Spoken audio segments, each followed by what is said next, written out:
तर भावांनो, जे नवीन डिझायनर आहेत त्यांच्यासाठी खास करून हा व्हिडिओ आहे. तर आपण ऑर्डर कशी मिळवायची, भरपूर ऑर्डरी कशा मिळतील, परत आपण पुढच्या कस्टमरला कसं आपली डिझाईन ही बनवलेली आहे ती पटवून द्यायची, परत आपण रेट काय सांगायचं, कुठल्या डिझाईनचं कसं सांगायचं, ह्या संदर्भात संपूर्ण या व्हिडिओमध्ये चर्चा आहे. तुम्ही बिंदास्त राहा. तुमचे जे सगळं म्हणजे डाऊट्स आहेत ते सगळे या व्हिडिओमध्ये क्लिअर होणार आहेत. आणि मी ऑर्डरी म्हणजे पहिला जेव्हा ग्राफिक्सचा म्हणजे डिझाईन ही चालू केली तेव्हा मी कसं ऑर्डर घेत होतो, म्हणजे 2018 एंडिंगला 2019 म्हणजे स्टार्टला त्यावेळी मी ग्राफिक्स चालू केलं. तर तेव्हा ऑर्डरी कशा घेत होतो मी, आणि मी रेट काय म्हणजे देत होतो, आणि आत्ता रेट काय घेतो आहे, आणि आत्ता मी किती ऑर्डरी घेतो आहे. परत या सगळ्या गोष्टींवर आपण आज या व्हिडिओमध्ये चर्चा करणार आहे.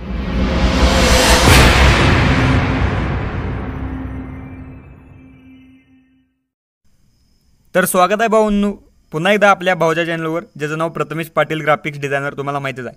तर भावांनो, मी आधी एकदम सिम्पल डिझाईन करायचो. जर तुम्ही इंस्टाग्रामला आधी एकदम खाली गेला तर या तुम्ही डिझाईन बघू शकताय. ह्या एकदम फोनवर बनवलेले आहेत आणि मी आत्तापर्यंत फोनवरच बनवत आलो आहे. तर ह्या डिझाईन कशा बनवल्या, काय बनवल्या, ह्याचं रेट कसं घेतलं. तर ही डिझाईन 11 डिसेंबर 2019ची आहे. मी ह्याच्या आधीच्या सगळ्या डिझाईन आहेत की नाही त्या सगळ्या आर्चिव्ह नाही तर मी डिलीट केल्यात, काय अडचण नाही. म्हणजे 2018च्या एंडिंगला मी चालू केलं तर असं सांगितलं. तर आपली म्हणजे मेन टॉपिक काय आहे, आता मी साधेच डिझाईन बनवत होतो त्यावेळी, विषयच नाही. तर आता तुम्ही पण जर नवीन असला तर तुम्हाला पण एकदम क्रिएटिव्ह आणि खतरनाक डिझाईन पहिला जमत नाही. त्यानं हळूहळू आपण प्रॅक्टिसनं आपण डिझाईन शिकतोय. हो, तर मेन पॉईंट आहेच, त्यात काय वादच नाही. तर त्याचबरोबर आता कस्टमरची ऑर्डर कशी घ्यायची हे मी तुम्हाला सांगतो. तर भाऊंनो, पहिल्यांदा काय करायचं, पहिला आपण ग्राफिक्स स्टार्ट केलं. माझं बोलणं नीट ऐकून घ्या, काय शांत डोक्यानं. माझी ह्या डिझाईन तुम्ही समोर ठेवा, डोळ्यासमोर. माझ्या डिझाईन एकदम साध्या आहेत, तुमच्यासारखेच आहेत, एकदम साध्या. तर त्या मी कशा बनवल्यात आणि यावर मी चर्चा करणार आहे, त्यासाठी नीट समजून घ्या. ओके. तर कस्टमरची ऑर्डर कशी घ्यायची हे मेन पॉईंट आहे. तर पहिला काय करायचं, तुम्ही डिझाईन चालू केल्या का नाही, पहिला तुम्ही आसपासचं जे मित्र असतात, माहीत आहे की तुम्हाला, मित्र आपली जवळची जिवलग मित्र, परत आपलं मंडळ असते, मंडळ ग्रुप, नाहीतर आपलं छोटंसं गाव असते, त्यातलं कोणाचा पण जरी बड्डे असला का नाही, म्हणजे आपल्या जवळचा एकदम मोठा पाहिजे, एकदम बारक्याचा पण करायला नाही, एकदम मोठा पाहिजे. तर त्याचं म्हणजे प्रत्येक असा बड्डे येईल तसा त्याची डिझाईन करत राहील. आता मी आमचे म्हणजे मंडळ आहेत तिथं, ते चांगली मोठी नेते आहेत, फ्री म्हणजे एकदम आपलं असं फेसबुक ते नसते की नाही आपलं, तिथं आपली फ्रेंड तिनं ॲड असतात. परत इथं इंस्टाग्रामला बारका असते आपलं, सोडा खरं फेसबुकला मोठं असते. फेसबुकला टाकत जायचं डिझाईन म्हणजे करून, नाहीतर व्हॉट्सअप स्टेटस, व्हॉट्सअप ग्रुपला सेंड करायचं. परत काय करायचं, आपलं जे व्हॉट्सअप असते की नाही त्यात आपले कॉन्टॅक्ट जास्त असतात त्या सगळ्यांना डिझाईन करून पाठवायची, आणि ती वाढदिवसाची ते स्टेटस ठेवा म्हणून असं रिक्वेस्ट करायची. पहिला असंच करायला लागते. मी हे असंच केलं. मग त्यानंतर काय करायचं, कुठला पण सण येऊन द्या, आणि कुठली पण सण म्हणजे जास्तीत जास्त येत नाही, पण कुठला पण एकादशी म्हणजे 15 दिवसात एकदा एकादशी येत्या, आणि संकष्ट चतुर्थी तर हमखास येत्या. तर ह्याचं कायम आणि एकदम परफेक्टरित्या तुमचं बॅनर रोजच्या रोज म्हणजे जेव्हा असत्या तेव्हा त्याच्या आदल्या दिवशी पडलंच पाहिजेत. आणि तुमची जी डिझाईन असत्या ती कस्टमर म्हणजे आपली जी व्हॉट्सअप 3 लोक असतात तिथं, परत आपले फेसबुक, आपले जेवढे ID म्हणजे आपले जेवढे हँडल्स आहेत, सोशल मीडिया हँडल्स, त्याच्यावर सगळीकडं टाकून द्यायचं, आणि टायटल टाकायचं, निमित्त सर्वांना हार्दिक शुभेच्छा, आणि असं सेपरेट द्यायचं ते वाक्य. आणि जर लईच आपली रिक्वेस्ट असली तर @ म्हणजे ग्राफिक्स बिपिक्स आपलं जे नाव आहे ते टाकायला हवं. तर ह्यानं काय होईल, आपण डिझाईन करतोय हे लोकांना कळेल. हो मेन पॉईंट होतोय, समजलं काय. आपण डिझाईन करतोय हे लोकांना कळते.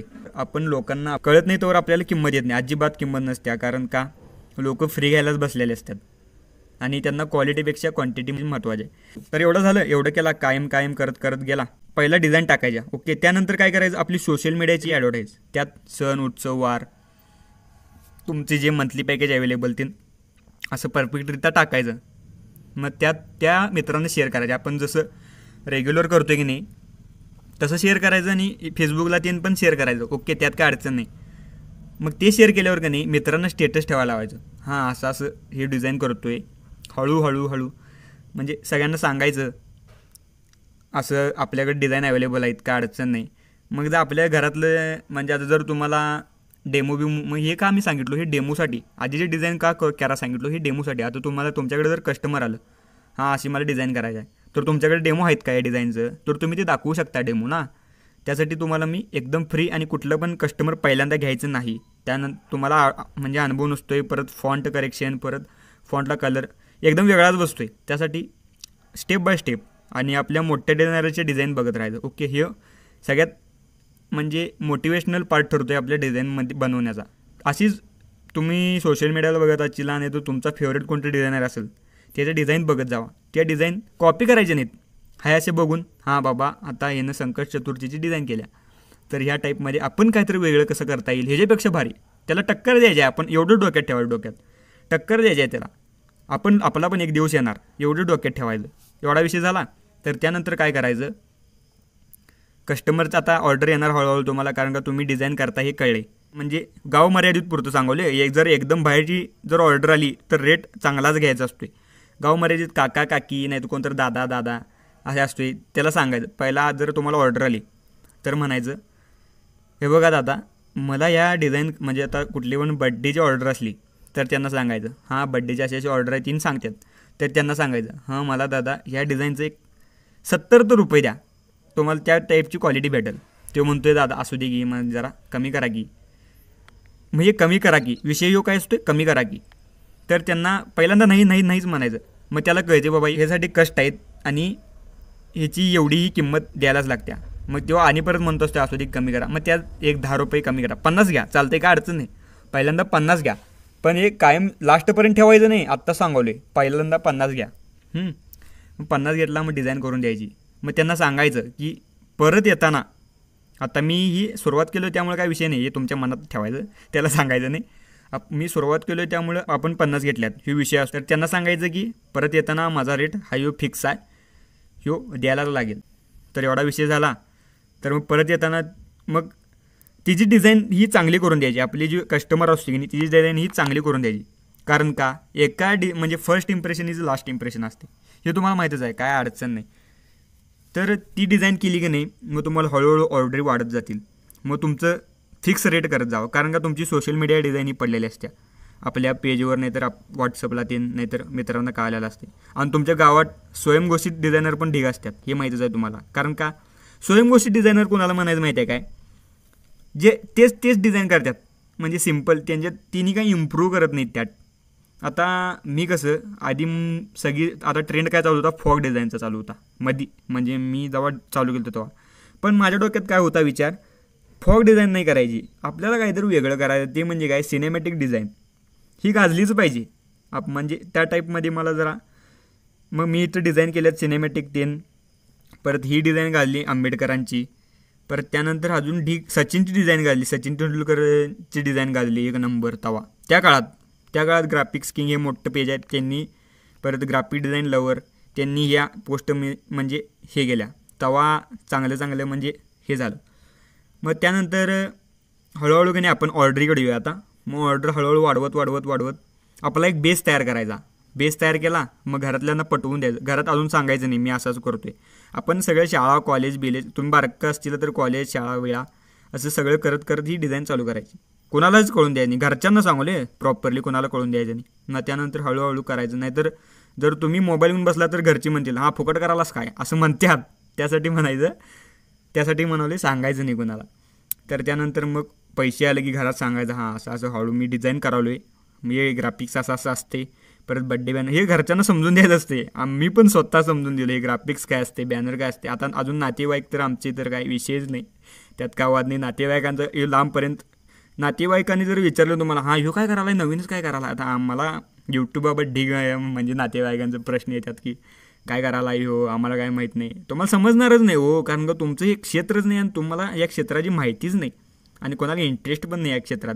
जेव्हा गरज असते की नाही तेव्हाच ह्यांना काय माहिती आहे हां पॉम्पलेट तयार करायचा आहे, कुठल्या तरी डिझाईनकडे जा, म्हणजे कुठल्या तर शॉप असतो त्या शॉपवाल्याकडे जातात. खरं शॉप व्यतिरिक्त आपल्यासारखी डिझायनर पण असतात जी त्या शॉपपेक्षा भारी बनवून डिझाईन देऊ शकतात. फक्त काय आपल्याला प्रिंटिंग मशीन नाही आपल्याकडं. तर ह्यो परफेक्ट म्हणजे आणि एकदम चांगला विषय आहे की आपल्याला ऑर्डरी हळूहळू यायल्यात. तर त्यानंतर मग हळूहळू असं इम्प्रूव्ह करत जायचं. त्यानंतर मग ऑर्डरी घ्यायच्या मोठ्या म्हणजे बाहेर पण आपली डिझाईन जाते, कारण का आपलं फॅन फॉलोवर परत पेज फॉलोअर्स त्यांनी वाढलेले असतात, त्यामुळे बाहेरचे पण ॲड झालेले असतात. कारण का जे ग्राफिक क्षेत्रात आहेत ते एकमेकाला फॉलो करतात. ग्राफिक क्षेत्र हे असं आहे ते एकमेकाला सपोर्ट नक्की करतात. ह्यो मेन पॉईंट आहे. म्हणजे मला तर आत्ता कळले, कारण का मी तर पेजवर अवेलेबल नसतोय. म्हणजे माझ्या पेजवर मी प्रथमेश पाटील ग्राफिक्सला पण जराच असतो, पण टॅग्स पण बघतोय नाही मी इकडं. तर इकडं टॅग्स पण इथं पण तिने टॅग देतात. टॅगमुळे काय होतंय आपली डिझाईन ती मी मागच्या ट्युटोरियलमध्ये सांगितले, तर काय पुन्हा एकदा सांगायची गरज नाही. तर मी जे तुम्हाला आत्ता सांगितलो ही मी असं पहिल्यांदा केलो. त्यानंतर मी आजच्या या स्टेपला हळूहळू डिझाईन इम्प्रूव्ह करत गेलो. परत डिझाईन आवडल्या लोकांना. परत मी काय तर नवीन करायचं म्हणलं, यूट्यूब काढूया आपल्या. म्हणजे मला तर माझ्या डिझाईन आवडत होत्या, एवढं तर कन्फर्म करायचं. म्हणजे आपल्या स्वतःची डिझाईन का नाही स्वतःला आवडायला पाहिजेत. आणि एक नंबर म्हणजे पहिल्यांदा डिझाईनला तर आपण हे महत्त्व द्यायचं, त्याचबरोबर आपल्याला पैशाला महत्त्व द्यायचं. पैशाला का महत्त्व द्यायचं, आपण जे केलेलं कष्ट असते ते वाया जाता कामा नये. आता जरी आपण सोशल मीडियाला डिझाईन टाकणार असलो तरी त्याची ॲड लई जणांपर्यंत जाणार असते. तर जर तुम्ही असं म्हणजे चांगल्या पद्धतीने जर करत राहिला तर तुम्ही कुठंच कमी पडत नाही. आणि मी हे ट्युटोरियल असं तुम्हाला आवडलं असेल असं मी ग्राह्य धरतो. आणि आता थांबतो, काय विषय नाही. पण आज एडिटिंग काय शिकून पण माझ्या मनातला आणि एकदम जो तुम्हाला मेन पॉईंट पाहिजे होता तो मी तुम्हाला सगळा सांगितला आहे, सगळा तुमचा क्लिअर केला आहे. तर तुम्ही ते समजून घ्या मी काय बोललो. अजून एकदा जर व्हिडिओ कळाला नसेल तर परत बघून घ्या, तर तुम्हाला नक्की कळेल.